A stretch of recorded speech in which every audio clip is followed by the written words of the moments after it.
The United States on Wednesday imposed a fresh set of sanctions on Pakistani firms on charges of aiding Islamabad's nuclear missile program, and Pakistanis are miffed. They are calling it a failure of Project Imran and are absolutely not okay with the sanctions.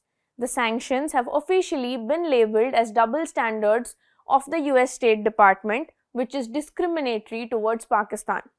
Others are busy warning the US. Do not mess with Gen Asim Munir. Hello and welcome to The Print. My name is Debdutta, and what is happening in Pakistan today, we discuss why the country has slammed the US sanctions on its nuclear missile program. Now, the sanctions specifically target the National Development Complex, or the NDC, which is the flagship aerospace and defense agency responsible for development of Pakistan's Shaheen series ballistic missiles, which are nuclear capable. In addition to NDC, three private companies based in Karachi, Akhtar & Sons Private Limited, Affiliates International and Rockside Enterprise, were also sanctioned. According to the US State Department, these companies facilitated the procurement of equipment and materials to support Pakistan's missile program. Now, while the US sees these actions as necessary to prevent the spread of weapons of mass destruction, Pakistan views them as a violation of its sovereign right to defend itself. Pakistan, which had earlier in November called the US its old friend and partner, slammed the sanctions, calling them unfortunate and biased. Post the announcement, the Foreign Ministry issued a statement claiming that these measures would exacerbate regional military imbalances, destabilize the region, and undermine peace efforts. Pakistan also argued that its strategic missile capabilities are essential for its national defense and security in a volatile South Asian context, especially considering India's growing military and nuclear capabilities. Hussain Haqqani, Pakistan's former ambassador to the US, voiced a sharp critique suggesting that the imposition of sanctions on Pakistan's missile program could mirror the suspicions that arose during previous sanctions on Pakistan's program. Haqqani argued that such sanctions, which are often perceived as a form of external pressure, will once again fuel the narrative of political manipulation by foreign powers, especially the US. He wrote, "When the US imposed sanctions on the nuclear program, American statements regarding democracy and human rights also became suspicious in the eyes of Pakistanis, as if they were also part of the pressure.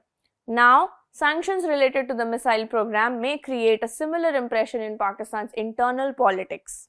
Analysts like Hassan Akbar from the Wilson Center also weighed in, stressing that the US had escalated its actions by targeting the NDC directly in its third round of sanctions on Pakistan's missile program this year.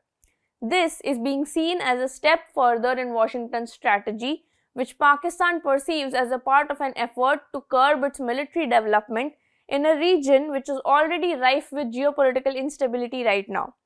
Akbar also noted that this move is likely to have significant political repercussions in Pakistan and that Islamabad is signaling that missile development will continue as a necessary countermeasure to the growing military capabilities of India. But beyond the diplomatic fallout, the issue has become deeply enmeshed in Pakistan's internal politics, with critics pointing fingers at political rivals for undermining national security.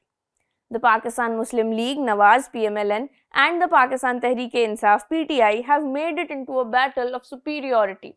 PMLN supporters are angry that PTI is celebrating the sanctions, and PTI supporters want Foreign Minister Ishaq Dar to resign for his inefficiency. Saad Kaisar, who is a prominent PMLN supporter, wrote on X that, "Now do you understand the amount of pressure Nawaz Sharif took from the US? When Pakistan became a nuclear state, sadly, the generals who brought Project Imran are responsible for everything PTI is doing against Pakistan today. Never again." However, prominent journalist Jalil Afridi wrote on Twitter that this is just another bad news of Pakistan, and tagging the military general asked that, "Can we get any good news under Shehbaz Sharif, or does Pakistan have to be humiliated to keep this joker and criminal in power?" Sher Khan, a Twitter user, came to the rescue, summing it up in a tweet. He said, "Latest sanctions by the US on Pakistan's ballistic missile program have to do with the changing regional order and not with either PTI or PMLN. Tweeps from both sides should relax. This is Debdutta for The Print. Keep watching for more such videos.